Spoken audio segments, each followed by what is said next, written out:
you? You have to get really cuddly with me. Sorry. Here's your phone if you need it. How are you guys? Hello. This is crooked. I don't like it.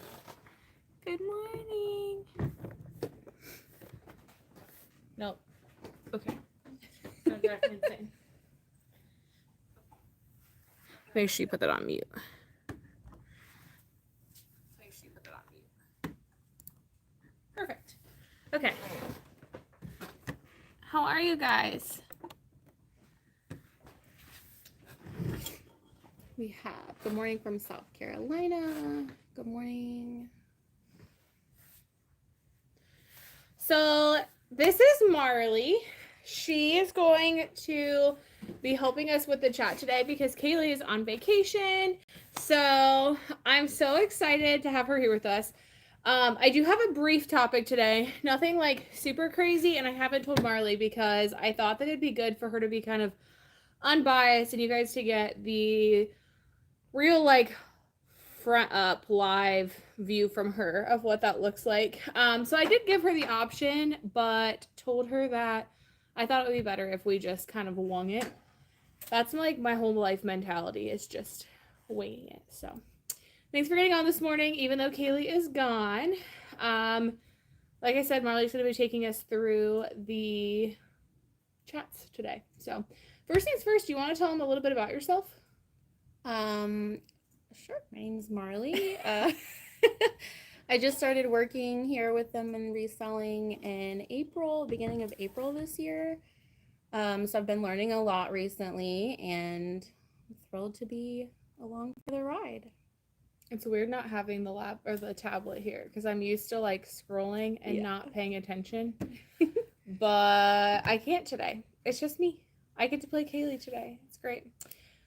So we have a good morning from South Carolina. Good morning. I love when my mornings line up with lives. From North Carolina also. Sorry. Good morning. Good morning from California, North Carolina as well. It's lots of good mornings. We're glad you guys are all here. It looks like you guys are from all over the place. Canada, Texas, Florida. Yeah, Massachusetts. All over the place. South Carolina, Seattle. Yes, the post office is closed today. Closed. Juneteenth. If you guys didn't know, it is closed today. So we came in, we still did our shipping. How many packages would you say we shipped this morning? Do you know? I'm not sure. 2 Hulkins full. That's all I know. Yes. Yeah, 2 Hulkins full. Can you guys hear us? So somebody says sound is low. You just need to speak up. Marley can be kind of quiet sometimes, so.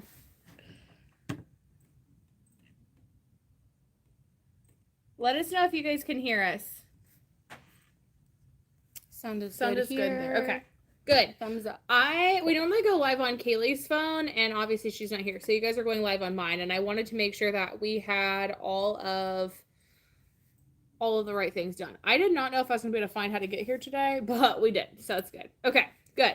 Well, I'm going to go ahead and jump into the topic, and then if you guys want to start leaving any questions that you have, they can be for myself, they can be for Marley, they can be business related, whatever you guys would like to talk about. I will tell you personal-wise, I'll answer as many as I feel comfortable with, and I'm going to advise Marley to do the same. So if you guys have any questions you guys would like to know, now's your chance to start dropping those in the box. But remember, if you're going to type a question, please put like question all in caps or put lots of emojis or something that's going to draw our attention, just because the chat can be a lot to keep up with. And of course, this is Marley's first time looking at one, so yes, she might need it. So here's my question for you. One of the biggest things that a lot of the followers always try to kind of ask about or want details on is hiring. So from the eyes of a new hire, what is like the hardest thing that the hardest thing to learn as far as reselling with what you do? And what would you say is like something that you think as a brand new person who's never done reselling is like the easiest thing to be taught to do? The easiest thing to be taught, I feel like, is cross-posting, for sure. That was pretty easy to catch on and pick up. Probably the hardest would be shipping, just because there's a lot of different things that can come into play with that can affect like what you're going to put it in. And like I feel like that's where I've had most of my questions and trying to make sure I'm doing things right. So as a new hire, if you had the opportunity to like pick your schedule and you were going to be doing it all the time, every day, like the same thing, what do you think you would have picked your ideal schedule to be as far as somebody starting? So like I said, they ask a lot of the times when they're starting somebody new, like what is the most efficient thing to have them do? What would you say that would be for you? Probably listings and cross posting. Because Okay. cross posting is pretty straightforward, and pictures are too for the most part. I feel like getting your listings done. I feel like there is a learning curve to getting the listings done, but once you kind of have like the flow of it, You're good to go. yeah. I like that. What was this anywhere near relatable to what you thought it was going to be? So if you guys don't know, you guys probably don't know. You don't know a whole lot about Marley, but Marley did not, she was like me where she did not do reselling and literally had like no full experience with it before she started. So she was kind of new to the whole game like I was. So Yes. was it kind of what you expected it would be as far as reselling when we first reached out and said, "Hey, this is what we do. Why don't you come talk to us?" Or is it different? If so, what is different? I think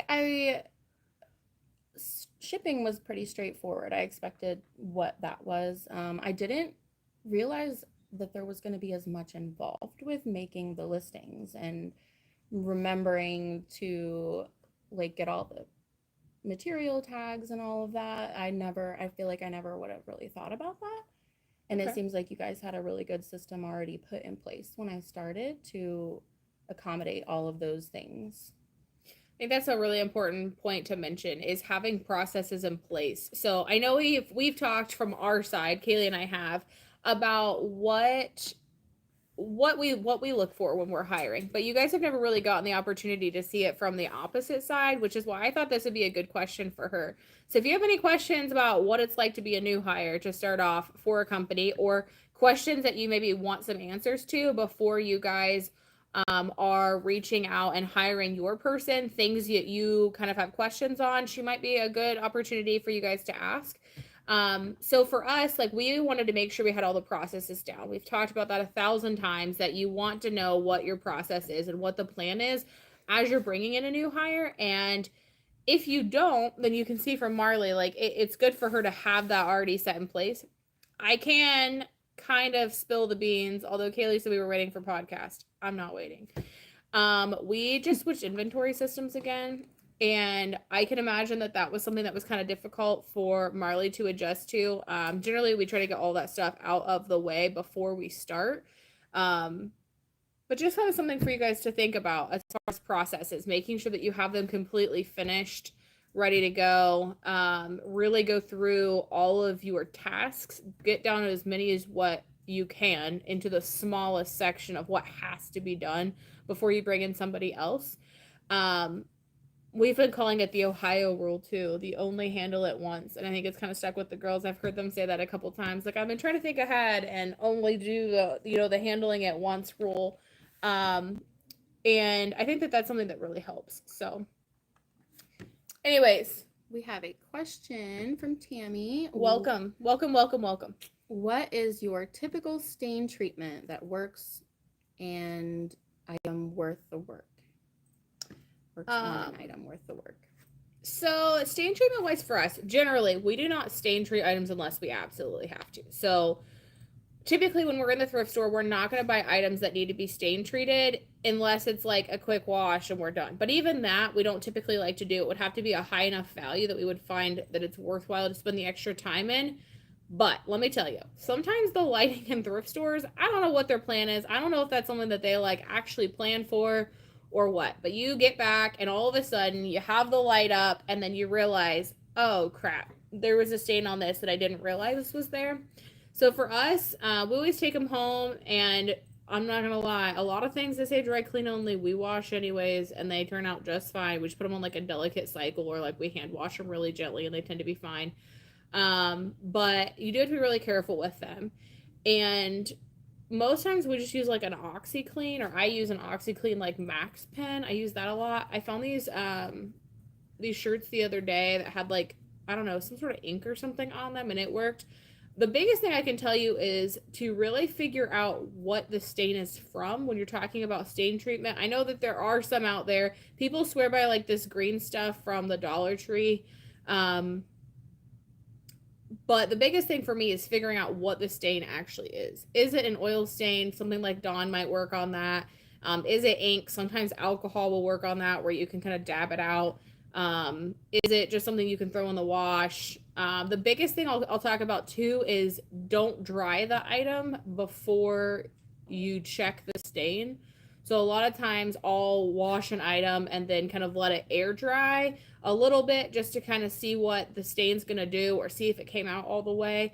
I don't just shuck them in the dryer and pray, because sometimes that's what actually will set the stain. Sometimes hand sanitizer works. Honestly, it just depends on what the stain is. Okay, we have Meg from Chicago. She says she is on summer break, so she actually gets to catch a live. Yay! Welcome, Meg. Glad you could be here today. We appreciate it. Don't forget to drop your questions if you guys have some. Like I said, for myself or Marley, or just in general about reselling and what that looks like, what processes are. This is your chance to kind of wander through and ask us questions that you have. Angela says, do you all ever send items into places like the RealReal or ThredUp? Yeah, so Angela, at one point we were sending stuff into the ThredUp all the time. We were going to the bins, and items were so cheap that we thought that would be kind of like an extra way to supplement some additional income. We were passing on brands like Banana Republic a lot, and Express and things like that. Just really more everyday brands that ThredUp tended to do better with.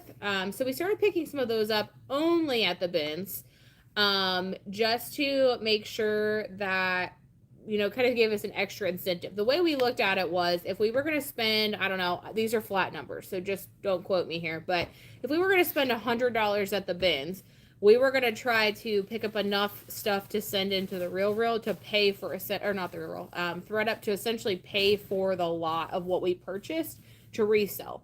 Now the good, the bad, the ugly of that was we picked up a lot of stuff, and then ThredUp ended up stopping accepting the, like, what's the word I'm looking for? The boxes. I don't know what they actually called them, but they weren't taking any more inventory for a really long time. I can't think of what the boxes were that they were called, but they sent the labels for. At one point, we kept trying to get label after label after label, and they kept saying, nope, we're on a standstill. We're not taking any more inventory. I heard there was some stuff that went down with ThredUp. Don't quote me. I can't, like, guarantee for sure, but I heard something about they had, like, a flood at one point that, like, flooded one of their warehouses, and a lot of items got, like, water damaged. And they ended up having to cash a bunch of stuff out for people who had inventory there. We had a lot of items ourselves that we ended up just getting paid out for, and I'm assuming that that's probably what happened. I also heard that ThredUp went through like a bed bug phase where they ended up getting a box that had bed bugs in it, and it like infested, is that the right word? Infested, whatever, their warehouse. And I think that this was all kind of going on. Now, again, these are just rumors. I can't confirm or deny. I don't work for ThredUp. I don't know. But all this was going on during that time where they said no more inventory, we're done. So something was definitely going on with them. If we were to shop the bins, it might not be a bad suggestion for us to go back. But as far as like generally sending stuff to the ThredUp website, we typically don't anymore. As far as RealReal, we do sometimes send things to RealReal, just mostly stuff that's like really high dollar that we're concerned isn't gonna be real, and we want to just have it authenticated and like have them sell it. We are a little bit extra cautious when it comes to eBay about selling things on eBay that could potentially get the site shut down, or we could get like dings on the account for.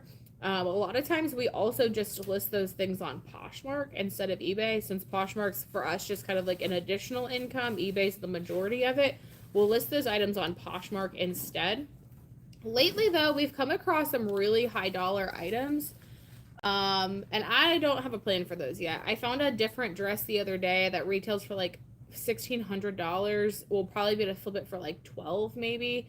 I don't know what the plan is on that. I don't know if we'll send it into the real. I don't know if we'll just try to list it on Poshmark. We've got some Supreme stuff coming up soon that's going to be just on Poshmark. We've got some Balmain pants that are just going to be on Poshmark.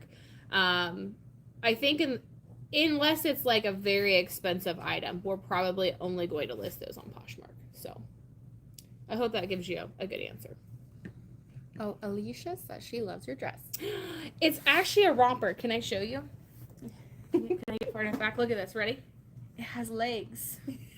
It's so great. I bought this from Torrid. Actually, my husband picked this out forever ago. And I swear, every time I wear it, people say, I love it. It's cute. And I wish I would have bought like 12 of them in all the colors they had at the time. But in true Nikki fashion, I picked up one and then moved on. And wish I would have picked up more. Mandy says, Marley, what made you look into this job? I was working at a pretty high stressful job and was looking for something that had a more like just friendly, easygoing atmosphere, and I found it. I've like asked her a bunch of times about like coming in and joining, so I might overshare a little bit here. Okay. So you can punch me and tell me to stop. But she came from a leadership role in another position, or another company, which is always kind of worrisome. I think when you're starting kind of back from the bottom and working your way up through items, or working your way back through employers. That was obviously a concern just in general.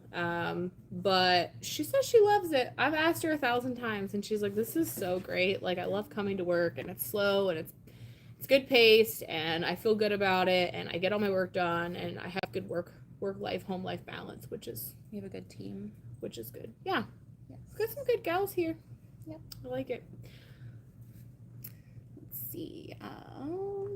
I'm welcome to all those people who are just watching lives for the first time. We're glad you guys are able to make it. Nice to meet you virtually, Marley. Nice to meet you too, Criselda. Aww. How do you handle a situation when you mix up mailing packages to the wrong customers on eBay? I was hoping to send the return label outside of eBay. eBay policy says you can't exchange email. So, who was this? This is Candy. Candy, anytime that we would accidentally switch packages, which does happen occasionally, almost happened this morning. Yeah. We were close, right? The first thing I'm going to do is I'm going to reach out to both buyers and say, hey, can you please return this? I'm going to just return both of the items, give them 100% of their earnings back, or their payment back, including the original shipping, because I made the mistake. Unfortunately, you are going to end up taking a shipping hit on that for shipping both of those items and now giving all of that back. But because eBay says don't reach out through external channels, I definitely don't do that.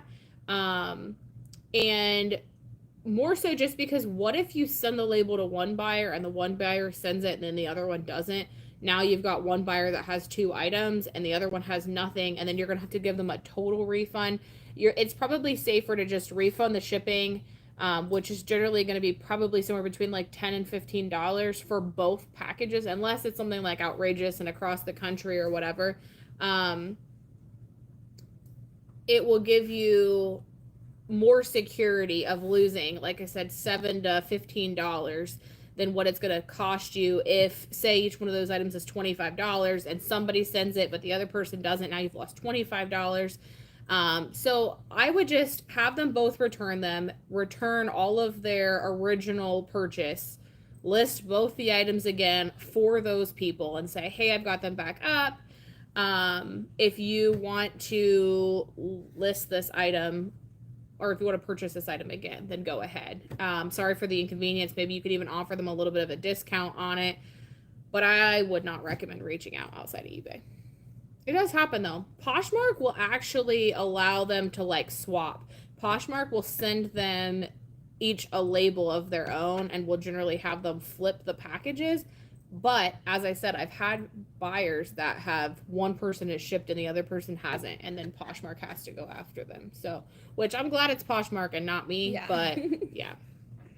Okay, Criselda says, how's it going with the poly mailers from Temu? Not looking for best quality, just hoping they do the job. Considering ordering from Temu to lower shipping supplies costs. So shipping supplies through Temu, I've had some good and I've had some bad. If we're gonna be honest, the biggest inconsistency I will tell you with Temu is that sometimes you have a hard time deciphering the size on items, which can be kind of difficult. But generally quality, they're pretty good. I can show you guys some. You chat for a second. Tell them about your Temu. Things you like. Oh, I got a desk mat for my desk that was super pretty. I actually just recently got a fan. I think I'm the only one here in the office that is always just sweating for whatever reason. Especially during shipping. I always break a sweat first thing in the morning. All right, I found a whole bunch of stuff. Yay. Okay, I'm coming with supplies. This is not a Temu live, I promise. So here's kind of what I'm going to tell you. So we ordered these at the same time.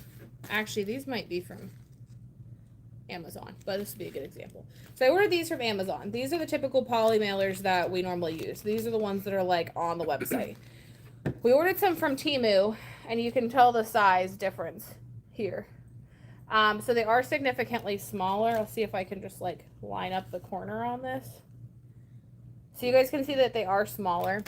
As far as like the Amazon ones, they're pretty thick. They do have like this really nice like metal, I'm not gonna pull this, but like a metal foil cover for the adhesive. The ones on Temu are like a weird like plastic film, so they are a little bit harder to get started. If you're not like rushing for time, definitely still think it's worthwhile. I don't know if you can see this or not. No. Sometimes these items can be kind of see-through. We noticed with these ones. Yeah, you can see the sticker there. So they are somewhat see-through, but not like bad. This is the first batch that I've had that have come kind of see-through, and those are only because those are smaller. I wanted to show one of the Temu pouches. This came from Temu. Yes. Oh, the rose ones come from there? Yes. Yeah. They're pretty. So, sorry. You'll have the traveling life today.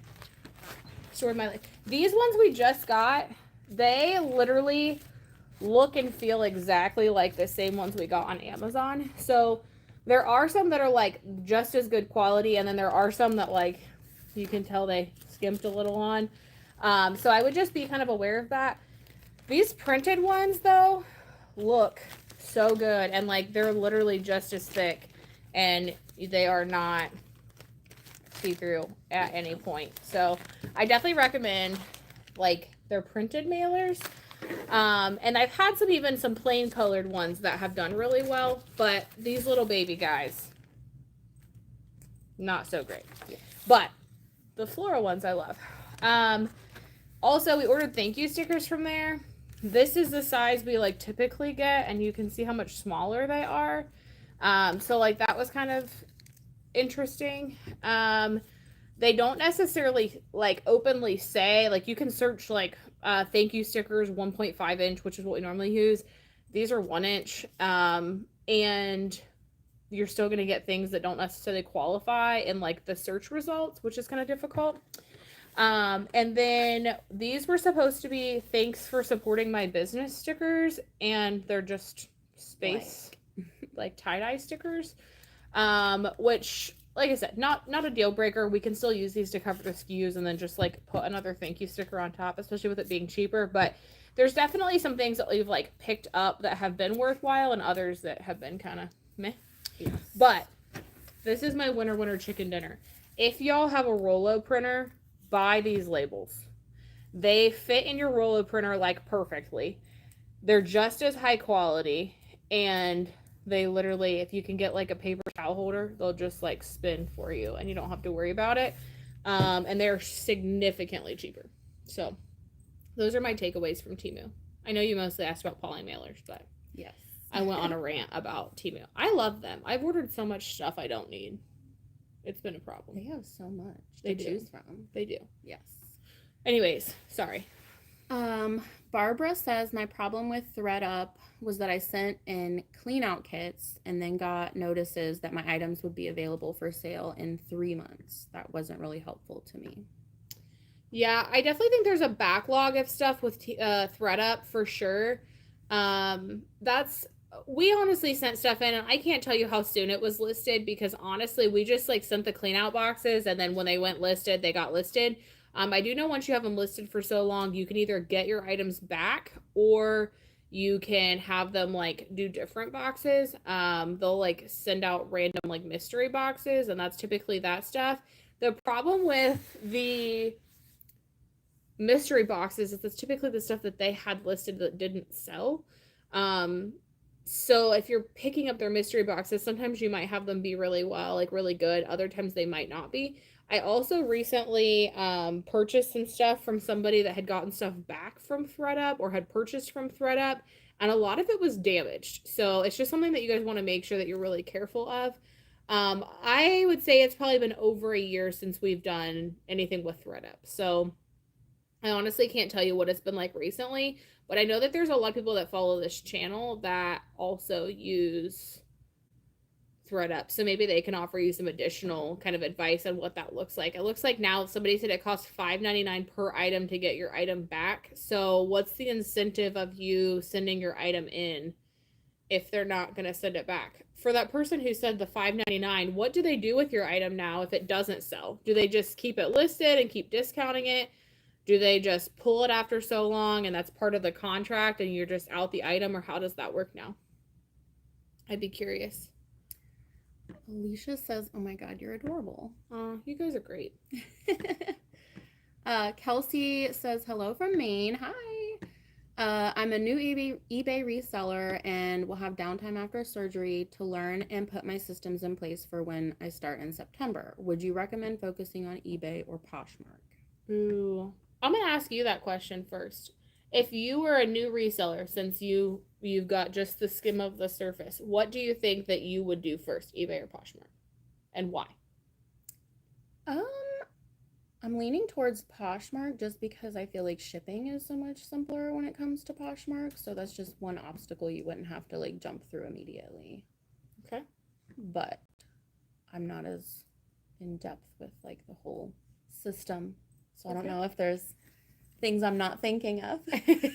She's so nervous. So the first thing she said when she came in this morning, I was like, how was your weekend? She's like, I'm nervous. I was like, really? She's like, yeah. I'm like, they don't eat you alive, I promise. So if I were a brand new reseller, I would tell you to start on eBay. Only because I think eBay is the most difficult out of all of them to do. And if you can master eBay, then you can master like anything. So I'm a firm believer in the like push out eBay first and really just like fight all the battles at once and get going, and then anything you do after that, eBay or Poshmark, Mercari, Depop, anything like that is so much more simple that I think if you can figure out eBay, you'll literally be able to figure out everything else. eBay also has a lot cheaper rates as far as like cost per item than what Poshmark does. Their percentages of keeps out of everything is less than what Poshmark is. And generally there are more people shopping on eBay than what there are on Poshmark. Other side note about eBay versus Poshmark is typically made for those who like to make offers a lot. It's more of like an offering platform. Everything is run through accepting a discount, where eBay you don't have to. So I do think that if you're not really wanting to wheel and deal with your items, then you might want to look into eBay. As Marley did say, Poshmark shipping is like 1,000 times easier. So that's always a perk as well. I also like eBay because there's not all the share and like the word I was coming to my mind was not appropriate to share on live. All the notifications for everything. It's not even just the notifications. It's all the butt kissing is the word I was gonna use, but not in a nice way. It's like you gotta jump through so many hoops. You gotta share all the time. You gotta send offers all the time. Like eBay is so bulk streamlined that like I prefer eBay. If you're doing it in mass, if you're starting off with just like an item here and there, or you're doing your own closet, if it's just your stuff and you're not making a business, I could see you doing Poshmark 100%. But the bulk features once the listing is done, yeah, your work is over. Yeah. Once you're on eBay, for the most part, you go in, you can like select hit bulk offers and send to everybody all at once, and like you're done. Where you're on Poshmark, you have to share, and if you don't use a share service like Posh or VA, like that can take you a while, especially with like 6,000 items. Like that will take forever. So that's my 2 cents. Let's see. Oh, she says, welcome to the family. Thanks, Tammy. Michelle says, just want to warn folks that the USPS padded flat rate and Tyvek envelopes are not waterproof. Had to repack 2 shirts I sold. USPS didn't show, and it leaked through the plastic poly mailers inside too. Wow. I would have thought that the padded flat rates would have been waterproof. So I'm surprised that they weren't waterproof. Tyvek's I could kind of see because they are still like paper based, and I could see, I know they're like waxy, but yeah, I can see you still, water seeking through that, but also leaked through your plastic poly mailers inside. Yeah. So we typically seal ours, but they're definitely not sealed well enough that they wouldn't leak water. It's a good shout out. Thanks, Michelle. This is great. Watch out, Michelle. Joe's Travel Adventures says, have you ever come across a situation with a return where eBay does not send the return label to the customer and you are responsible for either sending a label or giving them funds to buy a label? Yeah, so Joe, I'm not really sure what happened with that. We've had some lately that have asked us to like automatically send a label. You have 2 options, well really 3 options. You can offer a refund, which we generally just don't do. And I'll tell you why in just a second. You can buy a label through pirate ship and then like link the label through eBay, or you can just send a label through eBay, which is the one we normally do, because you're still going to get the discounted rate on sending that back, where if you buy it through other services, unless pirate ship is cheaper, you're not going to send the entire cost. You also would have to have that person like or guess or package that item and say, hey, I think it's going to take approximately this much to send it. I know what you guys are probably going to say. You should know the cost of sending the item, right? So let's say, for instance, I'm using this as like a poly mailer. This is a poly mailer, and I'm saying this is padded. I know this is not padded, but we're saying it is. So if I send this item in a first class mailer and it's 6 ounces, I know it's probably going to cost me like $5 to $6 to send. Okay.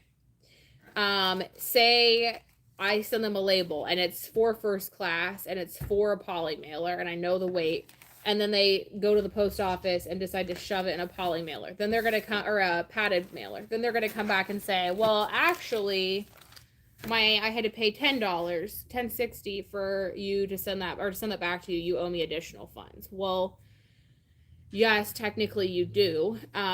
But at the same point, you could just send the label. If you send the label, then you've already got it over to them. They go to the post office and they say, okay, I have the label. I need to package this. They're going to just automatically go off of it rather than just kind of playing the guessing game. Most people sending returns are not as well versed in shipping as what most people are who sell on eBay. So I would always just send the label, and I send it through eBay. I have done a couple through pirate ship just to like test the waters out. But honestly, it's kind of a pain in the butt. So I typically just bite the bullet and buy it through eBay. I might save a little bit through pirate ship, but not enough that I think it's worthwhile. Jessica Randall said, yep, this has happened twice to me, and both times one of the incorrect items was sent back and then the other was never sent back. Yeah. And then she said she refunded both. It was not worth it to get negative. Yeah, like Jessica said, I hate thinking that of the world, but I just feel like people can do some shady stuff sometimes, and I'd rather just be extra cautious, you know what I mean? So, who knows? We reminded Michelle that she needs to order some poly mailers.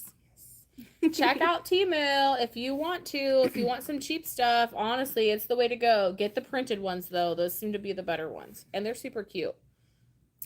Tammy's question says, the thermal labels, I think it's, do the thermal labels have a hard time printing out all the info? I've bought cheaper ones and had a problem with the print and tried the darkest that it would do. No, we haven't had any issues. Let me see if I can grab one. Oh, this is going to be hard. I'll see if I can grab one and, like, cover all the info on it.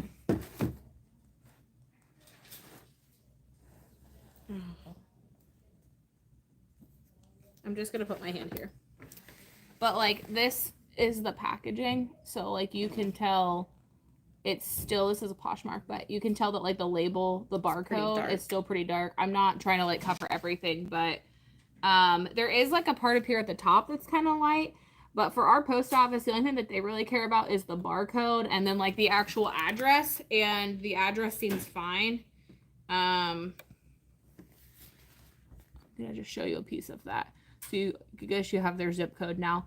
But for the most part, like, it is pretty readable. We don't have any issues with it. And then we have ours set up on, like, a little, honestly, it's like a toilet paper roll. And it just pulls down. The only thing I will say about these labels is once you get, sorry, I keep touching your leg. I'm used to Cayley being there. We just, like, have our own little space. Once it gets, like, the tightly wound on the inside, they tend to, like, want to try to fold as you're pulling them off. So for me, like, I'm ripping them off and, like, slapping them. I had a couple that, like, doubled on themselves this morning, but once I paid more attention, it was fine. Yeah. Don't forget to hit the thumbs up button. Show Marley some support today on her first live. I believe next week, Jordan is going to be doing our live with Cayley because I'm on vacation. I am headed to Nashville, and I'm very excited. And I normally wouldn't tell you that before I go, but I feel like Nashville has enough people that we might not, even if you went, you probably still wouldn't find me. So Nashville next week. And Jordan will be doing the live with Cayley on Monday, and I will probably be watching. Julie says, what's your thought on washing everything before you sell it? I see so many opinions on this, but I feel like it would take so much valuable time to do that. Thoughts? That would be a lot of items to wash. It would be. Not to mention, what about, like, the dry clean only items? We do not. I'm just going to be full transparent. We do not. We do steam almost everything as it's, like, hanging, and that helps sanitize it. But as far as, like, washing every single thing, like, that would be really difficult to do. There are some people whose entire business model is washing everything, and if you have the time for that, more power to you. I remember that being, like, one of my biggest concerns when I started was, like, what do you mean we don't wash things? Like, I felt like that was dirty. But at the same point, like, most people do wash their items before they take them to Goodwill or wherever. Also think about them, like, being in people's drawers. Like, most people, I actually just went through my closet this weekend because I was like, I've had enough. And I took out, like, 3 bags of stuff that I'm planning on donating. And all that stuff was washed and then hanging in my closet. I mean, I know it probably still smells like my house, but as far as, like, being clean, like, I don't wear clothes, sweat in it all day, and then take them off and donate them.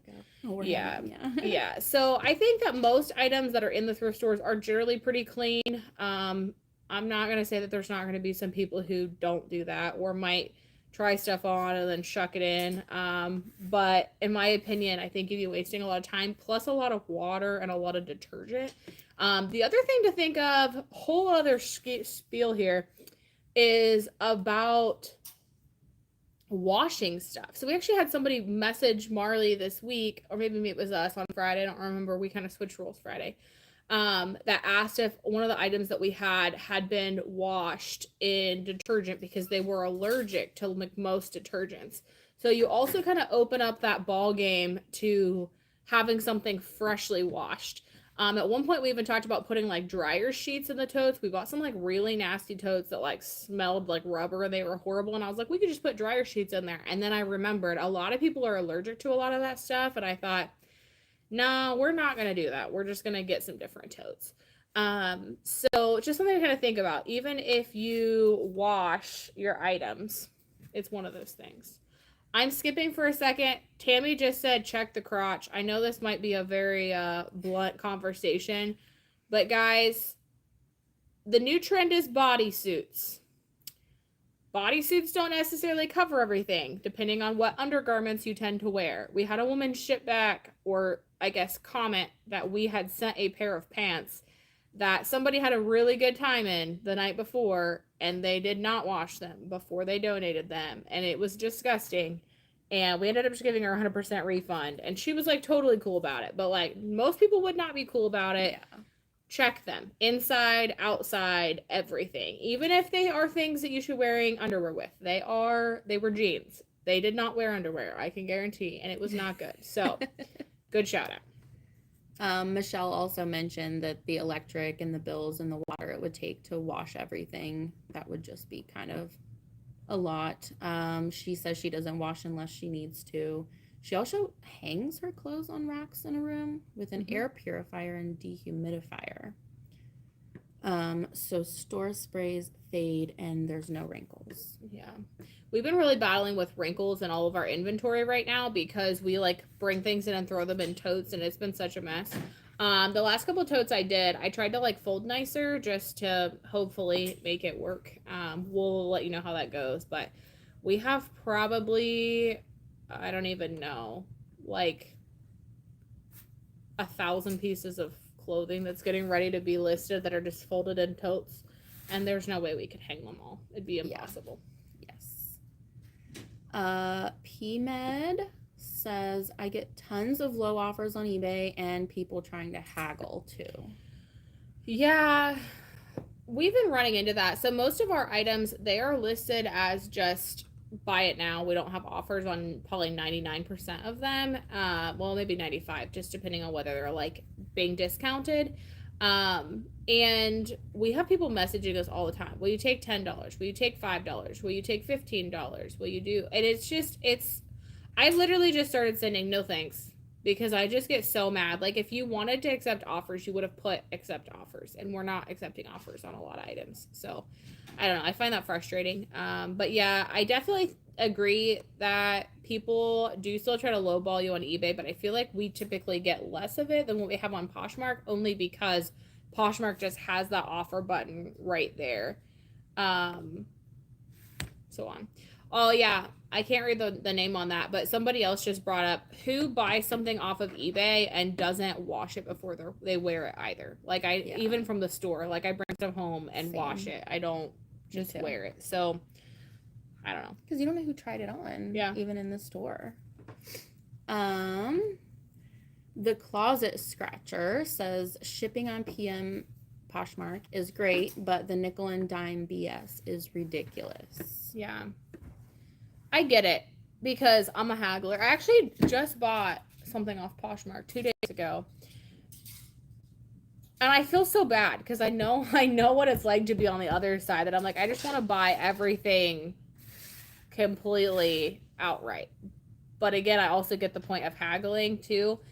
But like, I don't know. People will literally be like, oh, I know you have this item marked for $90. Will you take $30 on it? That Alice and Olivia, right? Yeah. We had an Alice and Olivia cardigan. It was marked for like $165 maybe. People are sending us offers for $30. I'm like, I get it. You want a low ball because you want to have room to grow. Like, I get the wager game, but like, really? Or you like accept an offer for something that's really, really cheap, and then they're like, could you also give me free shipping? No, I will not. Like, I have to pay for shipping. I still have to get it to you. No. Like, you're just taking another $10 off the item. I don't know. You got me in my rant session, guys. Jackie says eBay policy says everything has to be washed before selling. I mean, technically, if they wash it before they donate it, it was washed before it's selling. Yeah. But yeah, I think that is technically part of their policy, but I also know there's a lot of people who like will ask you not to wash them. So Yeah. I don't know. Ori says, "Hi ladies, love your real genuine energy." Good morning. Don't forget to hit the like button. Show Marley some support this morning. Michelle says, "I've been selling on Poshmark for years and have tried eBay a couple times for higher priced items, but it's so confusing with shipping." I believe Cayley has like an eBay shipping for beginners video, and it's honestly really helpful. In my opinion, I think that the eBay shipping for like each individual item looks way more complicated than it does if you do it in like bulk, Yeah. which is kind of hard if you're just listing a couple things on eBay. But if you end up having multiples and listing, like the way that the original shipping sheet is filled out is so much easier than when it's just one. There's so many like extra things that you skip over that are just on the page and make it look complicated. Yes. I can speak from personal experience on that one. Marley and I opened one up the other day and she was like, I don't know what all this other stuff is. And I was like, it's fine. Just keep scrolling. It's good. I don't know if you guys had any of the eBay glitches. I don't know where Dusty Old Hat is today. He's missing us today. But there were some glitches he mentioned last week about people having. We ran into a bunch this week. Oh my God. So we had some shipping labels that like said they couldn't give us prices on, that we couldn't ship. We had to do shipping in like 5 or 6 different chunks. It was just insane. And then Cayley and I went to comp while we were out at the thrift store. We were actually gone and we were apart. We actually sourced separate that day. And like we couldn't get the app to work. Everything we tried to search was not letting us search. And then so we switched to the desktop view through Chrome and it worked for like an hour and then nothing else worked anymore. So we were just like in the thrift stores struggling to find what these items were and like if they were good or not. And then I had to go on gut, and that's hard. Like going on gut is hard, especially when like we focus so much on factor stacking that I was just really struggling with it. We did good. We still found some items. I ended up finding some like Levi's Biggie jeans, which I was excited about. But it's always something. I think by the end of the day, it was taken care of. Like all the kinks were kind of worked out in eBay because I had tried in the morning multiple times messing with like bulk drafts on eBay, and I would go through and highlight almost 100 drafts, go in, try to change things, and then it would freeze. So I would have to go back out, re-highlight all 100 drafts, and like keep trying to work through that. And it was a mess. Yeah, Marley, we always do bulk editing for drafts, and Marley was doing bulk editing, and then a bunch of the stuff kept getting kicked out, and like the shipping was screwed up, and then the descriptions were screwed up, item specific. It was just a mess. Yes. Luckily, luckily, like 24 hours later, it seemed to be in a lot better of a place than what it originally was, but it was not great at first. Yeah. It was a struggle. So hopefully, knock on wood, they're handled. So. Yes. Autumn's Upscale Resale says Cayley morphed into a different girl. Yeah. They're both brunettes. That works for us. Yeah. Yeah. We replaced Cayley for the week with Marley. And that's kind of funny if you think about it, because you're a brunette and Cayley's a brunette and Jordan's a blonde and I'm a blonde. So we just really swapped. Next week, you guys will get to meet Jordan. Yay. Unless she wants to poke her head over here. She might have her headphones in, though. I don't know if she can hear me. Barbara says, I started on eBay in 1998, and online selling for me was, as my husband said, a hobby that made me some money. I had kids and was an at-home mom, enter Poshmark, and I did both. Oh, I think she has. So if you have somebody who has too many comments, or too many characters, it'll go into multiple. So it said I had a store even as a wait, go back. Sorry. Stop. Don't move. I had a store, and even as a small seller, I was a super devoted eBay person. I liked Poshmark. In January, I had a problem buyer on eBay and Posh. I got a nice, tidy view of how both treat sellers. Anyway, I talk a lot. Part 3, eBay totally threw me under the bus. Posh took over and fixed it. That's it. And in both cases, I wasn't wrong. When I'm wrong, I'm the first person to say, here, let me help you out. I was so upset with eBay. They said, thank you for your years of dedication. Give them $100. Yeah, I've heard a lot of things about like customer service on eBay versus Poshmark. The thing I'll tell you about eBay is pretty quick to make a decision, and then like it is what it is. We've had a lot of luck with going with eBay for sellers or eBay's for business on Facebook. Sometimes we'll reach out to them like that, and that's like the best way to get the best feedback. I've chatted with so many people from eBay, and like it's been a mess, and there have been some times where we've had to like refund people that I didn't feel like deserved it, and it was just, I don't know. I'm not gonna go into the weeds on it because I'll start over here talking about Claudette and Tina again, but there are some times where I feel like eBay has sided with the wrong people. I've also seen a lot of videos of people who have quit selling on eBay because they sold on eBay for like years, and then they all of a sudden one day said, nope, sorry, that's it, like we're taking this person's side. I saw some specifically about like laptops that somebody had sent that were like new in package and still sealed. They like got them and opened them up, took it out, and claimed that the item was never there, and eBay took their side. And like I felt like that was kind of odd. Like that's more of a he said she said, and like encouraged that person to just like file a police report, and that was just, I don't know, a mess. So I kind of worry about things like that, which is why I mentioned earlier, most of like our higher end items we just sell on Poshmark, because if a buyer has an issue and it comes back through Poshmark, it's a lot easier of a process. There's really no returns. It just is what it is. We always make sure we obviously take really good photos and things are in the condition that they're expected to be in. But as far as like companies or companies, eBay, Poshmark, I can't think of what I'm thinking of, like reseller, wholesalers, the like main company above, Poshmark is 100% better when it comes to customer service as far as handling things. So Candy says we received a didn't fit return for new in box Hokas for $110, and she said she wore them around the house. Now there's a small rip on the midsole, and we can't sell them new in box. I would have made sure you took a deduction for that as them being damaged. eBay might even give you your money back for that.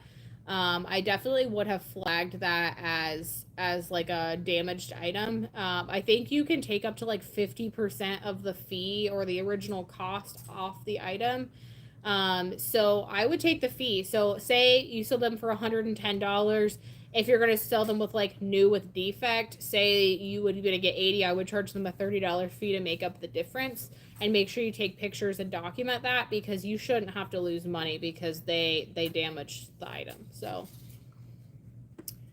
Sarah Lee says, I have to wash everything because I'm allergic to everything. And yep, it's so time consuming, and she washes and then steams. Yeah, Sarah Lee, she's our example of people who have people wash items on eBay and then gets the item and has to like scrub it and wash it and double wash it because she's allergic to everything. Yes. Barbara says, he actually should side with you on that, Candy. That's a return that's not as shipped. Yep. Yeah, same. Yep, same thing.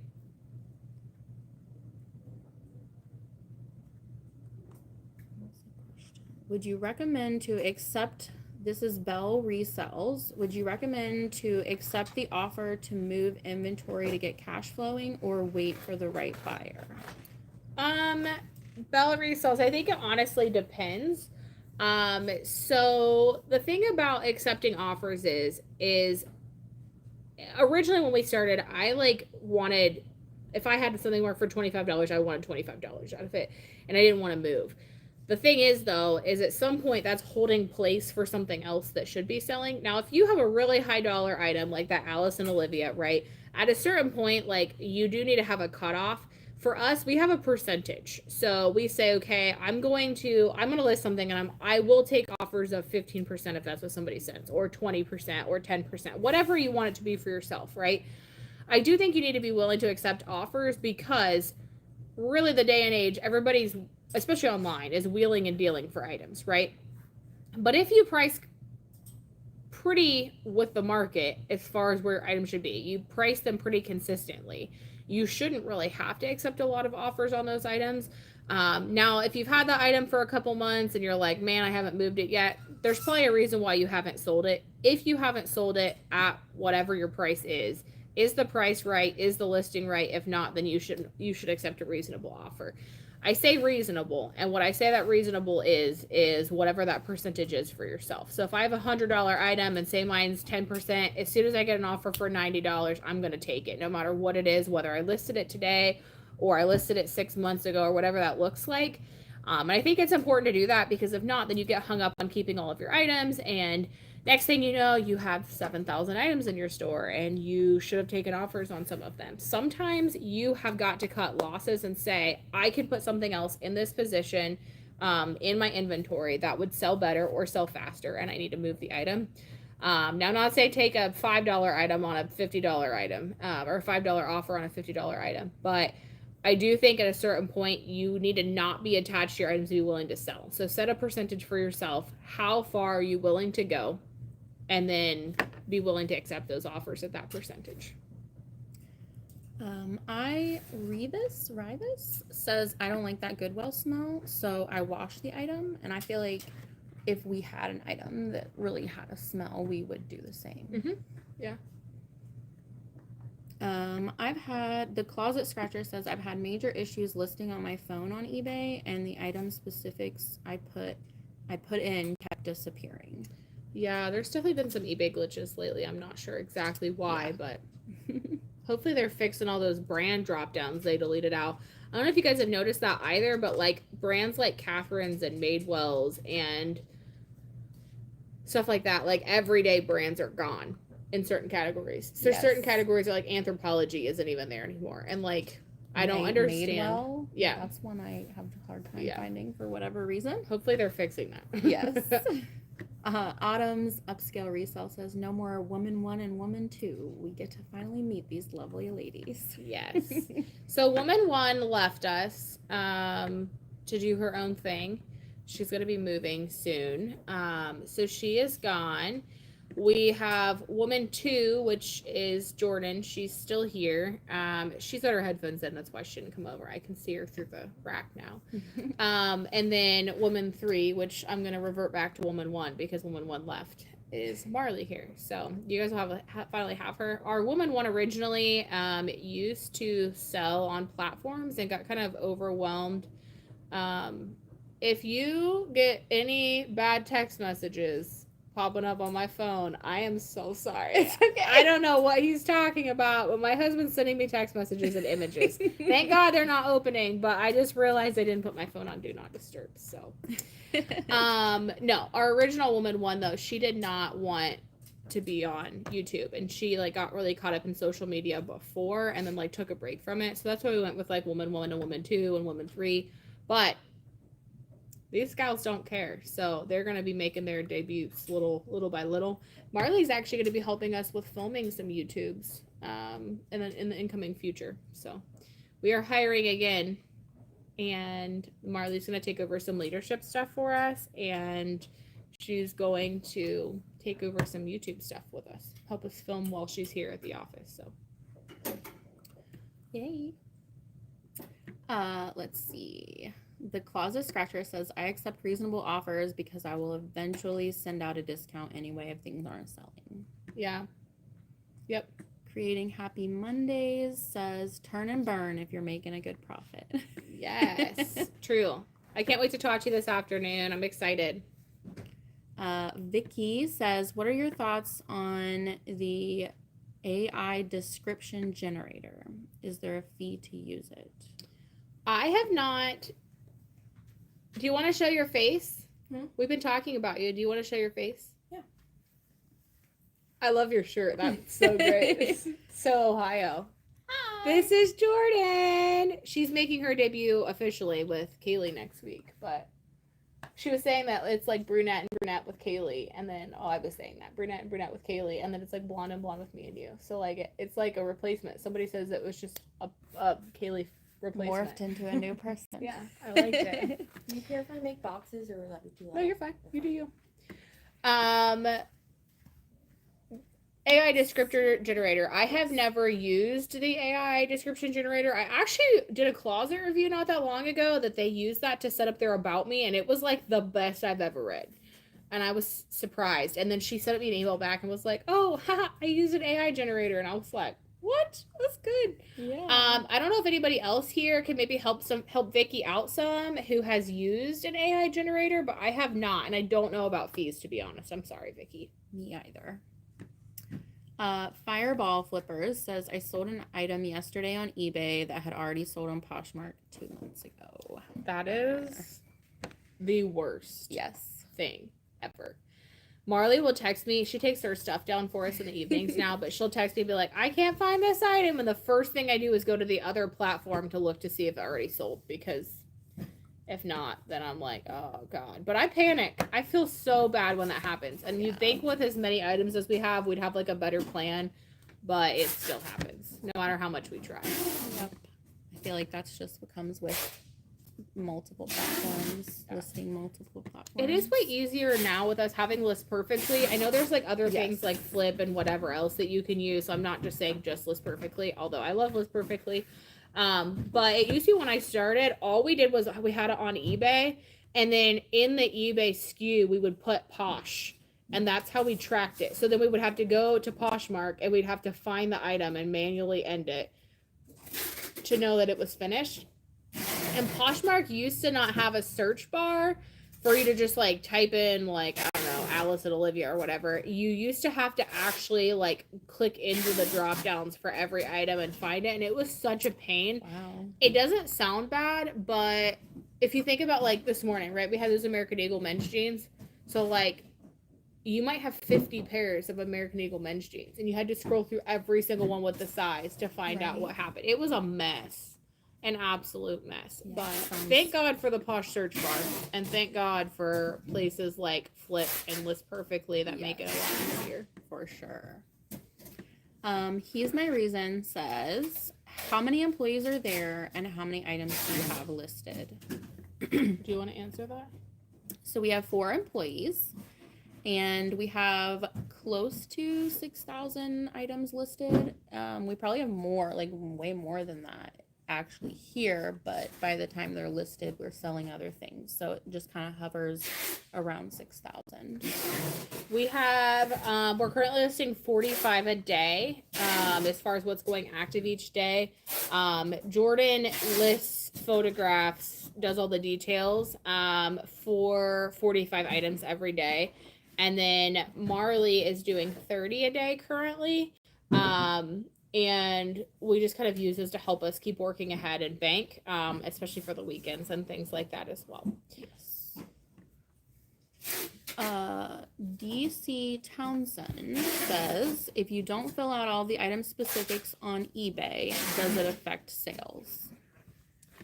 Yes and no. So I'm going to kind of go into a brief description on this, and hopefully I'm not like going too far into the weeds with you guys, but here's the way that I look at it. You don't have to use all the drop downs, but you want to use as many as you can, and here's why.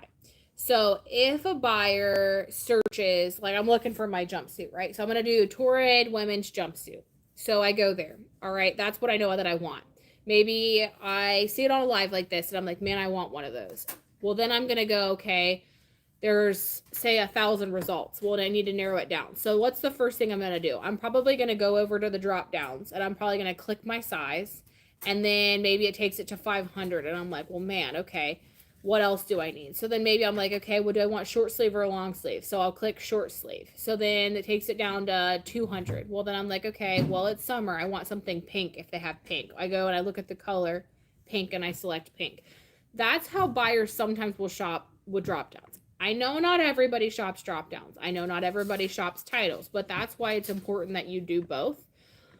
The one thing I will tell you about not filling in item specifics is if none of the item specifics that are offered apply to your item. I would not hand type them in. They're just going to show up as unspecified. I don't know how many people shop eBay and click unspecified as like a way of shopping for something.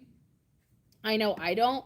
No. But if it applies to your item, check it, pick what you can. If it doesn't, I would move forward and just leave it empty. But the more items that you can fill out, the better.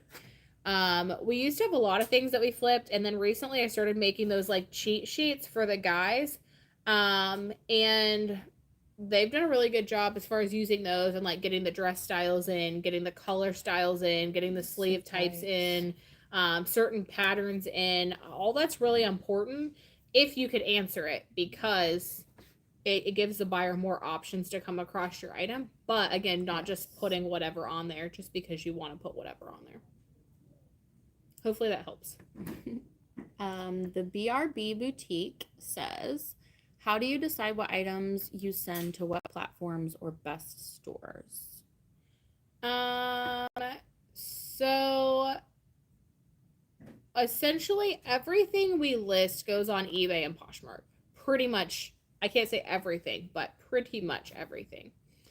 But then there's the outliers. So anything that's like higher dollar for us, like I said, the Balmain we had a Louis Vuitton shirt, we had a Christian Dior shirt, we've had what's the other thing I was just thinking about? I just said it earlier. I can't think of what it was. There's something else we just got to. Anything that we would be concerned about somebody asking for authenticity on eBay, we just skip eBay on and only list it on Poshmark.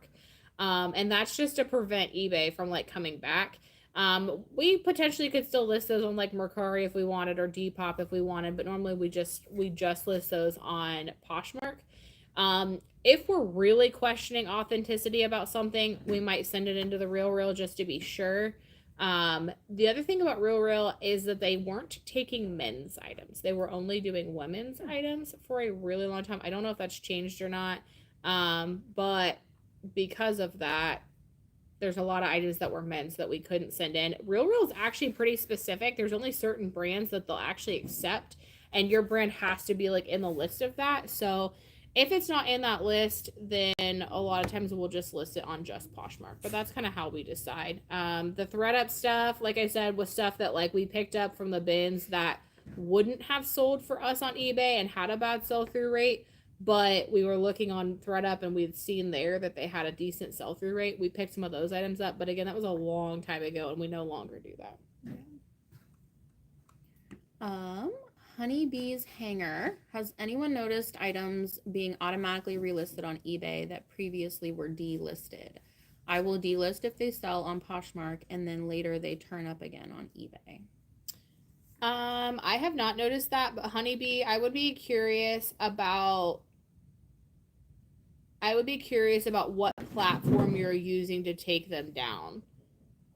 Are you hand taking them down on eBay, or are you using like a service to take them down? We use List Perfectly, but we don't actually use List Perfectly to take them down. We just hand take everything down because it was taking longer. So we just hand take every item down, and I have not noticed any issues with that. But that doesn't mean that there isn't something going on out there, especially with all the eBay glitches they've had. Yeah. I wouldn't put it past it right now. Nancy says, when I list an item on eBay, they want so much information about the item. It always says like more information needed. How do you fill in all the details? So Nancy, the biggest thing to remember is that there's item specifics, like item required, and then item specifics. Item required are the typical like standard items. It's typically like just brand, size, gender, color. I think that's pretty much the extent of what you have to have. And then there's the optional. The beginning required is generally pretty straightforward. There are some times where eBay does weird things like jackets, where you have like a basic jacket, it doesn't give you the option for a basic jacket, where you just have to pick what's the most similar. But for the most part, it should be pretty straightforward as far as the required. Now, the optional is where it gets confusing sometimes, but you shouldn't have any issues with just the required. If you do, let us know. Give us some specifics, and I'd be glad to try to help you. Gina says, do you ever worry about competition taking your ideas and research and then selling more than you do? I just wonder if you see a difference after giving your ideas.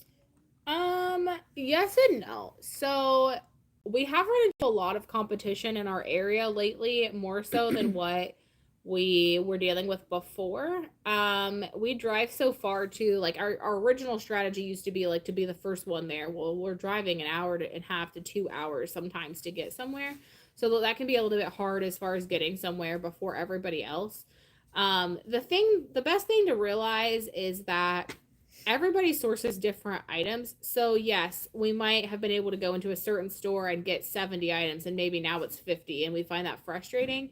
But the reality of it is we just keep searching the newest things that are upcoming, and most times by the time that we come across them, most other people don't know about them yet. And we're still kind of, I guess, ahead of the par on that. That's why Cayley and I do a lot of research about like what's currently trending well on eBay.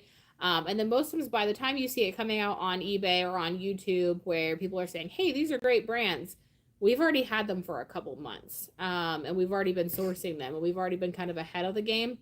You guys watch the what solds. Those are typically a couple weeks behind. So you guys have those, but it's also about what's in your area too. So yes, there is some competition in our area. Yes, we have had some competition that has worked out. The biggest competition I've seen though has honestly been internal competition. We've had a couple people leave to sell on their own. And that's been the biggest challenge, just because a lot of times they're in our direct area and they know all of our sourcing routes. They know kind of all that. And we kind of have to adjust that every single time that we lose somebody or something like that shakes out. So yes, we worry about it, but at the same time, there's so much out there that I think you just have to be adaptable and willing to kind of adjust. Yeah. Meg said, I appreciate your willingness to share. It has helped me so much. Yes. DC Townsend says, if you do not fill out all of the item specifics on eBay, does it affect the sale? Yeah, I think we answered that question. Yeah. Just as a reminder, we are a little bit behind in the chat. That's just typical for us, just because we've spent some time chat about other things. If you feel like we've skipped your question, you can always drop it back down below. Okay. But we did answer that one. Yes. Michelle says, do you ladies have a tax exempt status at Goodwill? I've taken a blanket TE form in before, and they either say they will take it, then still charge tax, or act like they don't know what it is. We are not tax exempt because technically tax exemptions are supposed to be for nonprofits. And we are not a nonprofit, so we do not have tax exemption, and we've never tried to do so. Yuki says, good morning. Good morning. Good morning. Yes, the Closet Scratcher says that we would need to be nonprofit for the tax exempt.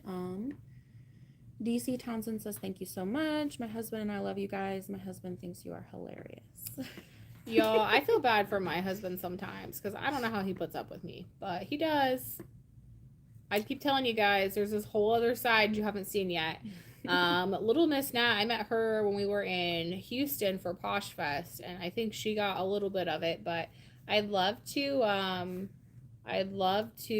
kind of meet some of you people at some point and be able to show you my true side. Yeah. Where YouTube won't limit me. Stephanie says, do you have any recommendations on setting up a photography station with limited funds and space? Stephanie, if you're still here, when we get off of here, I'll show you what our photo station looks like. If you want to check it out, we'll go on like a quick couple-minute office tour, and I'll show you what that looks like and like the easiest way to just set it up on limited funds. So if you're cool, we'll hold on to that question and I'll show you here briefly. Fireball Flippers says, no, you just have to have a registered business and apply with your state. Anything you then buy for resale should be exempt on tax. The tax will be paid when you sell on it or sell it. Interesting. I did not know that. I'll have to ask Cayley about that. So we are not registered as tax exempt. We just typically pay the sales tax, but I have not looked into that. So I will let her know. And we could look into it. Honeybee's Hanger says that they do just end the item. Yeah, I don't know. Maybe it had to be like maybe the reason that you're picking that you're ending it. So I know when we end an item, we just pick like, I think it's like, I don't have the item. No longer available. Yeah, no longer available. So maybe if you're picking that it like had something else, maybe like as a different reason, that's why. I have noticed that sometimes eBay does some like weird things with like auto relisting. Some cancellations will do or things like that. Sometimes it lists them and sometimes it doesn't. Maybe it's the same thing that's going on with like you delisting an item, or maybe you have like a setting set on to like auto relist some. I don't know. I would look into that some and maybe look at the options. We've been listing them all as item is no longer available. So Yeah. BG says, have you noticed an increase in sales when you started free returns on eBay? I have a buyer pays for returns and thinking if changing it to free returns will bust my sales. have you noticed an increase in sales when you started free returns on eBay? So honestly, BG, the setting for free returns was already set up when I started. I do think that you probably see some increase, just based on buyers knowing that if they buy it and they don't like it, they can send it back, at no cost to them. So I do think like as a buyer, I would probably be more interested in that. Also the same way I kind of look at like free shipping. If I could get something for free shipping, then I probably, if it's the same price, I'd probably buy it. But I guess I kind of look at like total value. As far as like returns, I know this is like a big conspiracy theory, this big competition here. But if you list an item as no returns at all, a buyer has some concerns about maybe this isn't going to fit, maybe, you know, what's this going to look like, I can't send it back. If they can find the same item from another seller that's maybe even a couple dollars more expensive, they'll probably just buy that one because they know if there's a problem they can send it back. If they have the option between a buyer is paying shipping or the seller is paying shipping, and again they're on relatively the same pricing, they're probably going to go ahead and buy the one where the seller's willing to accept the return for free. So I think there's kind of like a tiered system on how it works. As far as like how many more items, I honestly can't tell you, only because like I said, that was already put in place before I started. I know that is a requirement to be like an eBay top seller. So that's why we've always kind of done it. But honestly, I'm not quite sure what the percentage would be.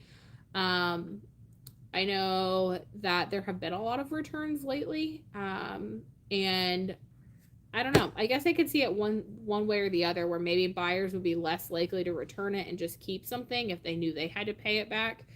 I don't know. I guess I could see perks one way or the other. I don't know if anybody else in the comments has any thoughts on it, but maybe they can offer you some other thoughts. Alicia also says that you can be tax exempt as a commercial company. And she says that she's a lucky duck being in Montana because there's no sales tax. It's interesting. Yeah. And then Steph says, good morning. Do you list as you buy immediately when you get inventory, or do you wait and accumulate and do it all on certain days? Hope that makes sense. If I was just an individual seller and we didn't have employees, I would probably just source certain days and then save them all to list on other days and then just kind of spread them out throughout the week. So say I would source maybe Monday, Tuesday, and then I would maybe have Wednesday, Thursday, Friday as like listing days, or, you know, set up however. So I would probably go sourcing all the days I was planning to, Monday, Tuesday, or Monday, Tuesday, Wednesday. And then I would plan 2 additional days to actually photograph, list, and then schedule my inventory. Thank God eBay made scheduling free now, so we don't have to pay those fees. But I think if that was the case, I would probably bulk do it, especially if I was on eBay, because eBay has so many great bulk functions. If I was doing it on Poshmark, I would probably honestly source and then go home and photograph it and list it each day, or like photograph it and leave it in drafts and then go about it, just because finish it all in one day. Yeah, just because you don't have the bulk functions. But for eBay, the bulk functions make such a huge difference in time wise that I would definitely recommend doing those in bulk. With having employees, we do have a chunk over here this direction of everything that's like ready to be listed that has not currently been listed. but that's just more because it's coming in faster than we can list it. So we just have like a rotating kind of system. yeah. Nancy says, how do you handle it when someone lists a new with tags for less than what you want to list it for? Just list it for lower? Nancy, so that's what we're kind of calling market value. If it's the exact same item, then you're going to have to list competitively with them. Maybe just a couple cents lower than what they are. But ultimately, if you have the exact same item and theirs is marked for $20 and yours is marked for $50, unfortunately, theirs is probably going to sell before yours. You could still choose to price it higher and choose to wait on that buyer. Maybe once theirs sells, somebody else will come along and say, oh, I want this. I'll pay $50 for it. But unfortunately, if there's a cheaper one there, most times people are going to buy the cheaper one. You also want to take into account your factors though too. So even if I have the exact same item, but theirs is a size small and mine is a 2X, I'm probably still going to list mine a little bit higher because I know that that's going to add value. Somebody who wants to buy that item and is a 2X cannot come in and buy the small and think they're going to fit in it. So that's kind of something you want to take into consideration too. I also take into consideration like beading, embroidery, again, all those factors we talk about all the time, because if you have more factors to your item, you can again choose to upcharge just a little bit to make more. I wouldn't recommend like a $30 difference, like the 20 to 50, but depending on how special what you have is, you could choose to still list yours a little bit higher than what they have. Gina says, do you adjust your shipping cost and find it works better? I'm not sure what your question is, Gina. Adjust your shipping cost as far as like, how are we doing shipping? Or what's your specific question? Adjust your shipping cost on what? That was the end of the questions. We'll see where we're at right now. Yeah. Liza says, I've barely been able to get listing up on eBay because I will get all the drop downs filled out and then all the work I had just done disappears. It's so frustrating. I would reach out to eBay and let them know you're still having issues because like I said, ours was like 24 hours and then it seemed like it was mostly fixed. I might be jinxing us because that was a couple of days ago. We had the weekend, but it should be fixed. So I would reach out to them and let them know if you're still having issues because that might be something more individual that they can help you work through, or might be able to offer do another update or something to help fix whatever that issue is. I'm going to take 4 more minutes if you guys have any other questions, and then we're going to take like a super fast office tour just because I think it was Stephanie, that I would show her the shipping station and kind of how it's set up as an easy and quick way to set it up. If you guys can, in the last few minutes, don't forget to hit the thumbs up button for Marley. If you have any last minute questions, drop them in the comments or ask Marley. She will be glad to answer some of those for you. And then Gina, if you have anything additional that any follow-up on that question, let me know because I wasn't exactly sure what that meant. Or you can drop it back into the actual comment section if the video ends before you get back to it. So. And it was Stephanie. Okay. Well, we're going to go on a mission real fast while we wait, see if any other questions. I'm going to leave you there. Okay.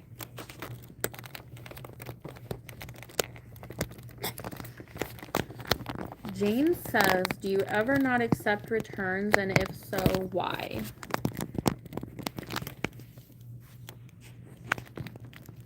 My phone's stuck. Okay. All right. Hold on. I got to switch my camera around. Sorry, you guys are all looking up my nose. Okay. So, do you ever not accept returns? If so, why? No, we always accept returns. Benefits of moving to a store subscription. Cayley has a whole video on store subscriptions that we can walk you through on which one's the cheapest option. So this is our photo station. So it's literally just like a painted wall. We only did that because we got tired of like having to background remove. So we literally just painted a chunk of the wall. You can see here where like the hangers rub, I need to paint again, and we just have the command strips. I'm pretty sure we just bought like a sample of paint for the wall. It's probably like maybe $5 to $10, so relatively cheap. Command strips are relatively cheap. We did get a rug in case we needed to like something white that needed a flat lay instead. You could use that or not. Totally up to you whether you would want one or not. I'm sure most people have a white wall, or maybe you could get like some sort of white area in your home where you could take photos and put a command strip.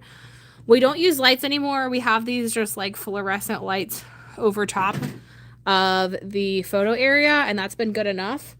And then beyond that, we've just been using like a folding table with a measuring tape. Measuring tapes run about, I don't know, $2 or $3 for these fabric ones. But the tables are pretty expensive if we're going to be honest. I think most of these tables are like $60 to $70 a piece. You could probably get away with not using one by just like measuring on the wall. But honestly, you could use a card table. Those are probably like $20, $30. They're relatively cheap. I would recommend something along those lines. And then we have the hang rack over here. Poor Jordan. She's in the background. Doesn't even know. She's photographing. But we have this hang rack as well. Ours are pretty heavy duty. I believe we got them from like Uline.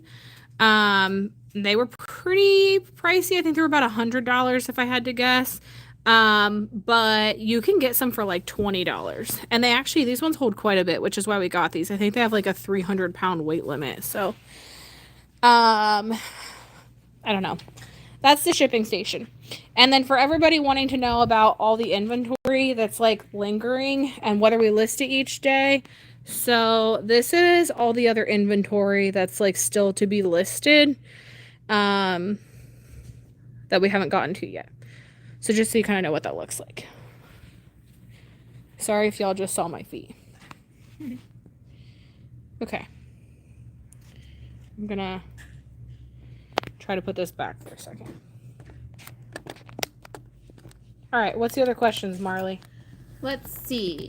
We have Vicky saying benefits of moving to a store subscription. Have 700 listings currently.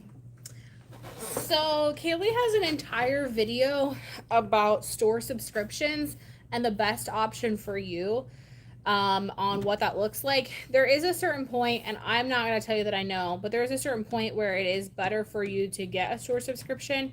I wish I had some mods here today because they could link that video for you. But if you just go to the page Cayley Elaine and search store subscriptions, you should come across it. It's relatively newer. I think she has 2 of them, but I'd pick the newer one. And it should walk you through like what are the perks for each one. But I believe you should get a store subscription if you go over, I think originally like $250 is like the lowest plan. Just because you end up getting like 250 listings for no charge. And then you get the like seller coupons or discounts for like shipping supplies too. So I would check it out. Alicia said, same here on checking comps last week. Desktop also fixed by the end of the day, though. It's always something. It is always something, yes. Especially with eBay. Megan says, I'm a licensed CPA in the state of Missouri. You get to deduct the sales tax on your return at the end of the year. It's the same thing as being tax exempt at the time of purchase. Oh, that's a good thought process. I'll say, because I feel like that's something Cayley probably would have thought about, but honestly, I've never thought much about it. I don't do the bookkeeping portion here. But you're right. If you are getting it back, then it would be the same thing. The only perk to that would be if you have like less upfront money or wanted to spend less upfront money, then you'd be able to get like the discount from doing the sales tax exemption. So you would be actually paying for it up front and then getting it back. Yeah. Depending though, if you have to pay taxes, sometimes it's nice to have already paid into that, like little by little. I mean, most times tax is probably like $15 or cheaper when you go places. Right. Paying $15 at a time rather than having to pay that portion at the end of the year in extra taxes. If you would get that back, that would go towards whatever you owed for income taxes. So. Right. Miss M says, I wonder if you got wider, shallow totes that you could lay the items flat on top of each other and then fill it up that way. It would help with wrinkles. Yeah, we had a bunch of these, like, I don't know if you guys can see them back here, but these, like, baby totes. It's how we were putting things in. We did have some, like, bigger, longer ones that we've started using more recently. And we're trying to use the bigger ones first, and spread them out. That's kind of what we're working on, is laying most of the item out. We're having, like, one crease down, like, the seam where it's less complicated. But yes, we'll let you know how it works. Yeah. BG, do you ever purposely ignore a question from a buyer if the answer to it is obvious or annoying? For example, is this shirt black or blue when your title and pics clearly show black? I'm going to let you answer this because Marley answers our customer questions. I tend to just answer the question, especially if I can see the answer in the pictures myself, just ignoring any type of annoyingness and just answering the question, because I just look at it kind of like black and white. It's a question I can answer. It's in the pictures. I know the answer. I'm just going to answer it and please the buyer. Why do you think that's important? I feel like it shows that we're being considerate and making sure that we're making that contact back with them when they're reaching out to us. It also shows as activity on eBay, so it shows as like responsiveness to your buyers. So if they say you have 10 questions and all 10 of them are stupid, or you feel like they're annoying and they're all on the listing, you don't answer any of them, now to your buyer, it's going to show on eBay that like you're not answering questions. It doesn't help with the algorithm. If you're getting a question and like immediately answering it, even when they're frustrating, which let me just tell you, BG, I want to skip 99.9% of them because I'm like, are you kidding me? The title literally says that this is purple. It is purple. We listed it as purple. I also understand where if we don't answer them, it shows us like responsiveness or lack thereof. So we always try to get the last word when it comes to the buyer. Tammy says, can you purchase from Uline without being an actual business? I believe so. A lot of Uline stuff is also available on Amazon. So the Uline racks that we actually got, they're Uline, but we actually ordered them from Amazon, and it was actually cheaper to do that because of the free shipping. So we had to pay more for the actual rack, but we had free shipping because it came through Prime, where if we'd purchased it through Uline, we would have saved $20, but then like spent 30 to 40 on shipping. So sometimes it's cheaper. Our new boxes we're using are coming through Uline, and I don't think Cayley has those registered as being through an actual business. But a lot of their stuff, even our bags and stuff we use, those are all from Uline, and they just come through Amazon. So Gina clarified her shipping comment or question. She said, adjusting as far as putting in flat rate where you add the cost to use calculating shipping. Sorry for the confusion. Yeah, so Gina, we use calculated shipping, which is why on all of our listings you'll see a weight photo. And that's because we actually charge the buyer exactly what it's going to cost to get to us rather than doing a flat rate. You could do flat rate if you chose to. We just choose to do calculated so that way we know exactly what it's going to cost to get to the buyer, and then that's just exactly what they pay for. It also helps us with like people who like to haggle on price for shipping. We can say, look, this is calculated shipping. It's already automated to your address. Like once you put in where you're shipping it to, it tells you what the USPS system costs. If you purchase the labels through eBay, you actually get a discount on them as well. So we might tell the buyer it's going to cost $10, but we might actually pay $7.60 for the label. So generally on most of our labels, we save a couple dollars, which is income in our pocket.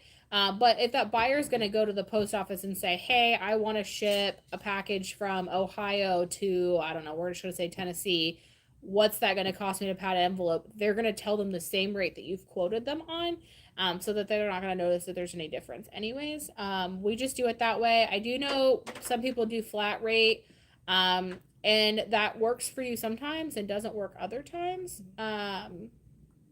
Also, we do $10 flat rate bundle shipping. So if you purchase in multiple, we just do a $10 flat as like additional options. Trina says, If you do Temu or other online shopping, Rakuten Okay. has cashback deals available. I'll have to check that out for Temu for myself. So where we've been doing sponsorships through Temu, all the stuff we've gotten, we haven't purchased yet, which has been kind of nice to test things out. But I've been buying some stuff from Temu for myself, so I'm gonna have to check on Rakuten. I use that a lot, so thanks for that. I appreciate that. I like saving money, Trina. Nancy says, I need help setting up spreadsheets and tax information. Any suggestions for hiring someone for setting to set it up, not tech savvy?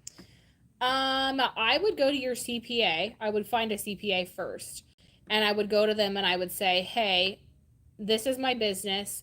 Tell me what information I'm going to need at the end of the year to file my taxes. And then they can give you a list of what that looks like, and then you could hire somebody through like even like Upwork, something like online, like a virtual assistant who could design one for you, or maybe there's even another reseller around here that would be willing to help you set one up, to kind of work that out with you. But that's what I would recommend. Tammy says, don't forget to hit that like button before you leave. Yay! Thanks, Tammy.